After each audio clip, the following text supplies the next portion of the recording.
As the Money Burns is an original podcast by Nikki Woodard. Based on historical research, this is a deep exploration into what happened to a set of actual heirs and heiresses to some of America's most famous fortunes when the Great Depression hits.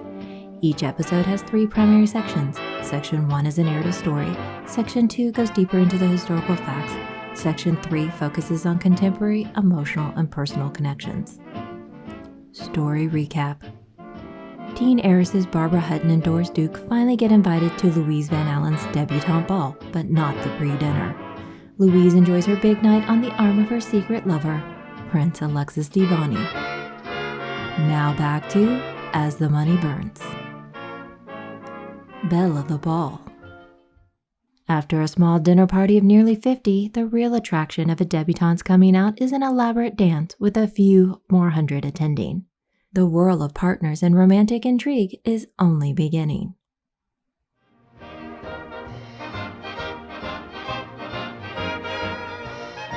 Section 1 Story. Outside the Clambake Club, colonists gather for this week's biggest festivity. William Vanderbilt is hosting the dance celebrating the end of tennis week and the horse show. But the big attraction is reigning it girl and now debutante, Louise Van Allen. A very exclusive group of only 300 attend.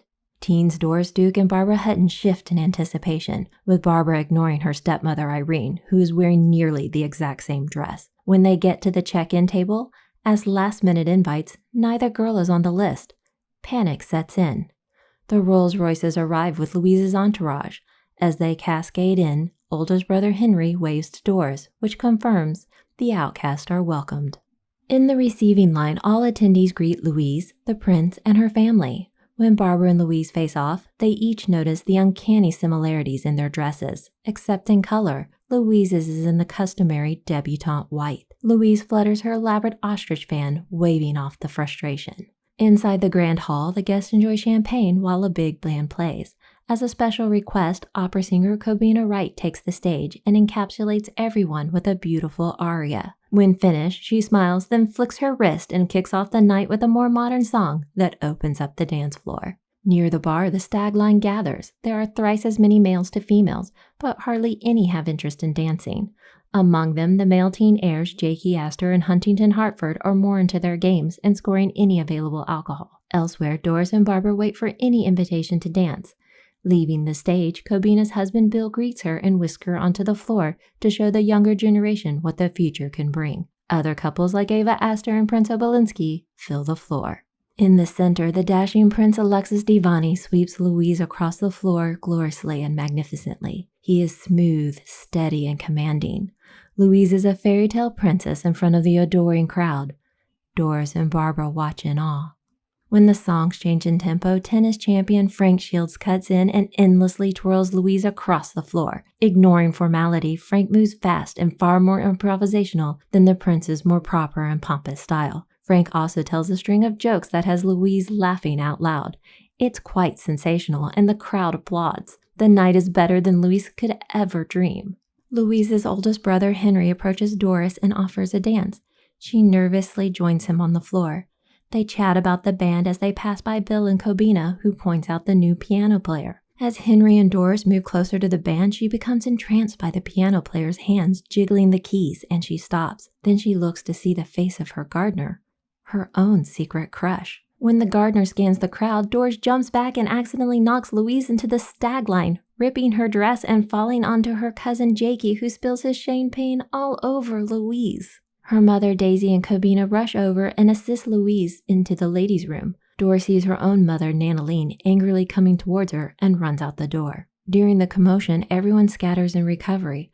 Outside, Barbara goes in search of the prince, but instead finds a sobbing Doris. Before Barbara can console Doris, a dark figure is heard walking towards them. Like a frightened deer, Doris takes off. The prince then emerges, approaching Barbara. In the ladies' room, Cobina and Daisy attempt to calm Louise down, who's quite upset at her dress being ruined. Quickly, the ladies' room attendant, who is actually the same familiar Bailey's Beach attendant, works some sewing magic and repairs the tear with a small embellishment that actually improves the dress. When finished, the helpful attendant adjusts Louise's hair and restores the debutante back to full glamour. Daisy and Cobina are immediately impressed with the work. Louise glows again. Deep in the darkness, Doris runs into the young scion and sulking Jakey Astor. It's been over a week, and in all the excitement, no one remembered his birthday. He scoffs. We both made quite an impression tonight. She cowers. He hesitates, then offers an elbow and walks her back into the party. When Nanaline sees Doris with Jakey, the angry mother suppresses her rage in hopes of a potential match. Now alone, Barbara presses Prince Alexis to return to Paris and Sylvia. The prince shakes his head no. Neither of us have any money. How could we live the lives we have grown accustomed? My family has expectations too. It was hard enough begging on the streets after the revolution. I couldn't bear to do that to Sylvia too. Barbara pleads. I'll take care of both of you. He balks at his chubby, idealistic admirer. You are how old? 16? 17? It will take years before you come into your inheritance. By then, you will have your own love and family to provide for. Barbara pulls off the ruby ring that matches her stepmother's. Take this. It's worth a lot. It should get you enough to start a new life. Inside the dance, Louise reappears to cheers. She smiles no harm to a grave Doris who slinks behind the shrubbery to avoid Nanaline's wrath. The older, newly divorced, and highly eligible Jimmy Cromwell steps forward, and Louise accepts his invitation. Returning inside, the prince escorts Barbara out onto the dance floor. It feels magical, only to be interrupted by a hand tapping on the prince's shoulder. It's Barbara's father, Franklyn Hutton, as he cuts in to dance with his daughter. The prince uses the excuse to take Louise from Jimmy Cromwell, who then seeks Doris as his next partner. Surprisingly, Hutton is a superb dancer, a secret clogsman himself. As he guides his daughter around the room, he whispers, Don't worry, your ball next year will be the grandest of them all. Confused, Barbara wishes she was still in the arms of the prince. Despite having their more enviable dance partners, both Louise and Doris constantly glance at Barbara with her father. It's the one dance they'll never get to have. The one no amount of money can buy. To be an heiress always means loss, and these daddy's girls are without their daddies for their special night or any other. Back at Wakehurst, moments before dawn, Louise still floats on air from her enchanted night. Her door opens to reveal the prince. Lit only by moonlight, he gently caresses her hand as he returns her father's diamond cufflinks. There is so much unsaid, she struggles with worry that she has lost him. The prince coos, You are radiant tonight. Louise stammers, Thanks to your sister, Ruthie picked the perfect dress. He hushes her. He reveals the ruby ring. You stole everyone's heart tonight, so I figured I must give you a part of mine. Louise is shocked by the expensive token, unaware of the true source. The prince kisses her. Engulfed in passion, their bodies merge together.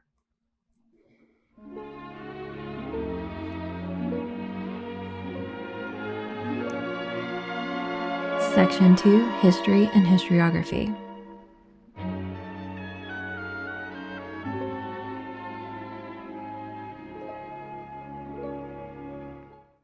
The debutante ball is a long-held tradition around the world and in multiple cultures. Some features cross multiple lines and others uniquely within their own communities. Though Louise Van Alen debuted in the summer, and so will Doris Duke, the actual prime debutante season is the winter holidays, December through January. Some events might include concerts or smaller events like teas. In nations with monarchies, for the elite, there might be formal presentations at court, thus the early tradition of curtsying. The biggest events center around dances, especially balls or cotillions. The uniform is generally a white ball gown, white gloves, and pearls. Details like veils change from one historical era to another and from location to location. In Australia, their colloquial deb balls are more simplistic and organized by high schools, churches, and other local community organizations as charity events. The dress is similar to a wedding dress, but it is customary that the female asks the male in a more Sadie Hawkins style arrangement. Across Latin America, the quinceanera happens on the girl's 15th birthday, and she dresses like a bride with her female attendants in matching outfits like bridesmaids. In Austria, steeped and heavily influenced by the Habsburg dynasty, the season is January through March with at least 28 formal balls, the grandest being the Vienna Opera Ball, all females in floor-length white gowns and white opera gloves. The men, too, are required to wear white tie and tails. Today, the tradition lives on with the Austrian president serving in place of the emperor or empress on the imperial balcony to signal the beginning of the ball at 10 p.m. In the United States, the longest ongoing debutante ball since 1817 is the Christmas Cotillion in Savannah, Georgia. In New Orleans, the season coincides with Carnival. New York has multiple events, including the International Debutante Ball at the Waldorf Astoria. By the early 20th century, upper-class African Americans established their own traditions, events, and activities, including cotillions and debutante balls. In the United Kingdom, until 1958, high society debutantes were first presented to the king and queen before joining the various activities of their social season. In Georgia and England, the long reign from 1760s to the 1820s of King George III and his Queen Charlotte, dresses with hoop skirts and elaborate trimmings, including one ostrich plume, were featured over the more popular simple dresses with high waist. By the 1820s, under King George IV, the dresses followed the latest fashion trends in formal evening gowns. By the reign of Queen Victoria, dresses began having a lower neckline and short sleeves. Queen Victoria also detested smaller feathers and insisted they be more visible. Thus, the tradition of 3 large ostrich feathers arranged in the Prince of Wales plume. Center feather larger, headpiece slightly off to the left side. No cloaks, shawls, capes, nor wraps allowed even during winter. By the 1920s, ostrich feathers and headpieces and a large fan were well part of a deb's outfit in most high society places. The dress remained typically white. Sometimes ivory or eggshell could be considered acceptable. The strapless gown became popular in 1938 with one of the biggest debutantes of all time, Brenda Fraser. Walter Winchell coined the term celebutante about her. In 1936, 2 years prior to her debut, Charlie Knickerbocker predicted her rise as the belle of her season, and later she made the cover of Life magazine and solidified the classic debutante look of the strapless gown with dark hair, pale white skin, and deep red lips. Brenda was a same-age friend to Gloria Vanderbilt and Cobina Wright Jr., both of whom are only 5 in 1929. Brenda's debut might have been famous, but also extremely tragic. She would later be known as the suicidal debutante. We will return to her story much later in time. Another important aspect of the balls is the males or stags invited. Of course, most importantly as potential mates, remember the ball was foremost about marital alliances, but for every eligible young lady there must be 3 times as many males available in the stag line. This is to ensure that no lady is ever without a dance partner. However, this results in a large group of males taking up space, and when there is dancing, lots of cutting in for those who dare to try and dance with an attractive beauty. Then the ousted young men must go back and find a new partner. Only they don't want to get stuck with the wrong one and be obligated to stay with her for portions of the night. Thus, the young males are often left amusing themselves with obtaining liquor, as the bevy of beauties may not be completely to their liking. Keeping the young men sober enough to continue throughout the night can be a struggle, as most balls go until 4 or 5 a.m. Overall, it's a lot of pomp and circumstance. At least, that's part of the fun. Only that will soon become the source of criticism when the Great Depression occurs. Our future debutantes, Doris Duke and Barbara Hutton, will have to be careful when their time comes.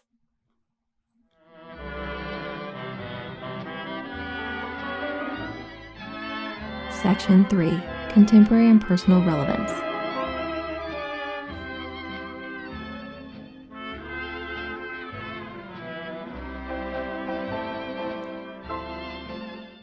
As we near the end of a long and difficult year for many, one where most activities, rituals, and big events have been canceled, I want to thank you for taking the time to listen to this podcast.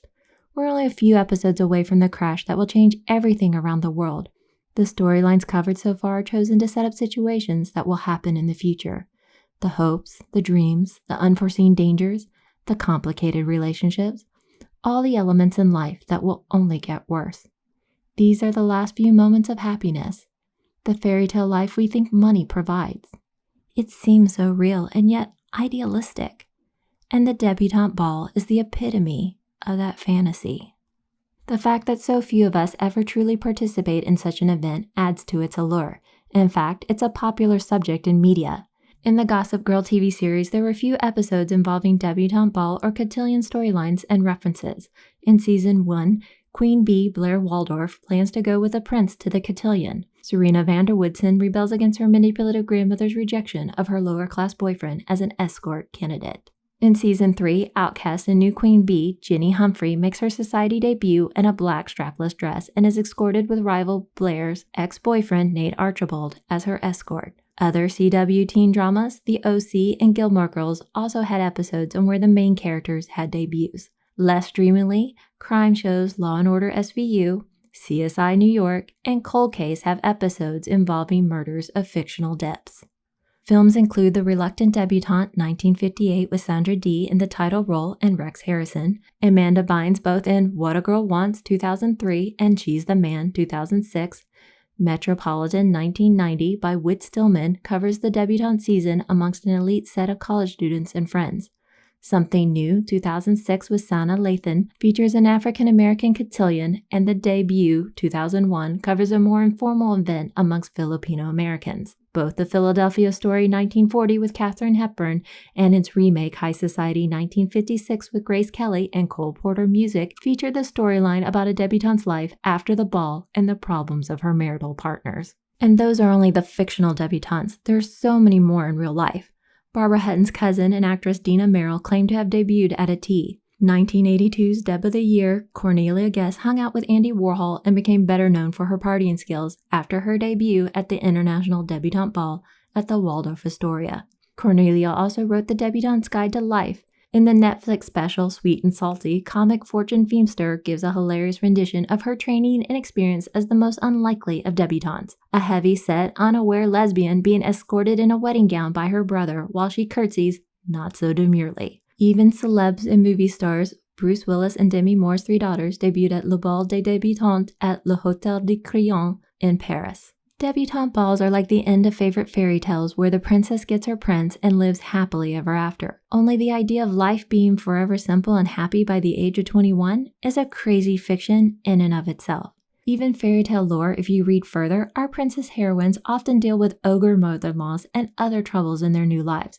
Before their happily ever after, Rapunzel must find and cure her now blinded prince and father to her twins. Less happily, the Little Mermaid loses her voice and prince, only to commit suicide, turning into sea foam. And seriously, in Charles Perrault's Sleeping Beauty, the princess must fight off an ogress mother-in-law. Some versions imply a first wife who wants to eat her grandchildren, but a cook outwits her. That part of the fairy tale actually might be far more realistic to what happens with our young heiresses, though the cannibalism is focused on the fortune and not actual flesh. I have warned before we get into the craziness of the Great Depression, we need to spend time in the seemingly perfect world of the summer of 1929, one they desperately try to bring back as the summer of hopes and dreams soon turns into a nightmare. This year is ending and a new one beginning. Grateful I made my own debut into podcasting and met some new and interesting people. Please check out their podcast. Ashley Menard's The F Your Fears podcast covers conquering fears and creativity, and I will be a guest early next year. Christoph Zajac-Denek's I'm Kind of a Big Deal podcast explores the complications and triumphs of those dealing with dwarfism. Anne-Marie Cannon's Armchair Historians podcast discusses guest fascination with various historical subjects. Lee Larimore's A Line Drunk podcast rewatches popular films and TV episodes, then has a frank and hilarious discussion with his drunk guest. Anthony Moe's Ritual Misery podcast covers gaming, technology, sports, and other subjects. Also this year, I held my first 2 webinars through New York Adventure Club, an amazing travel and pop-up company that now hosts virtual tours of multiple New York City places and elsewhere like Scotland's whiskey country. I'll be hosting 2 more webinars covering the Waldorf Astoria, New York in February 2021. Only $10 live with 1-week access afterwards at www.nyadventureclub.com. Lastly, Past Perfect Vintage Music has an amazingly digitally remastered music collection of the 1920s, 1930s, and 1940s. From big bands to other classics, they've added the perfect touch for my musical interludes. Check them out at www.pastperfect.com. Here's to a better 2021. May we soon return to our own happier in-person and in real-life moments. Next, when we return to As the Money Burns, the summer is ending, but there's one last activity before everyone heads off for the fall. This one requires shovels and buckets. No fancy dresses nor jewels needed. Until then. As the Money Burns is an original podcast written, produced, and voiced by Nikki Woodard based on historical research. Archival music has been provided by Past Perfect Vintage Music. Check out their website at www.pastperfect.com. Please come visit us at As the Money Burns via Twitter, Facebook, or Instagram. Transcripts, timeline, episode guide, and character bios are available at asthemoneyburns.com.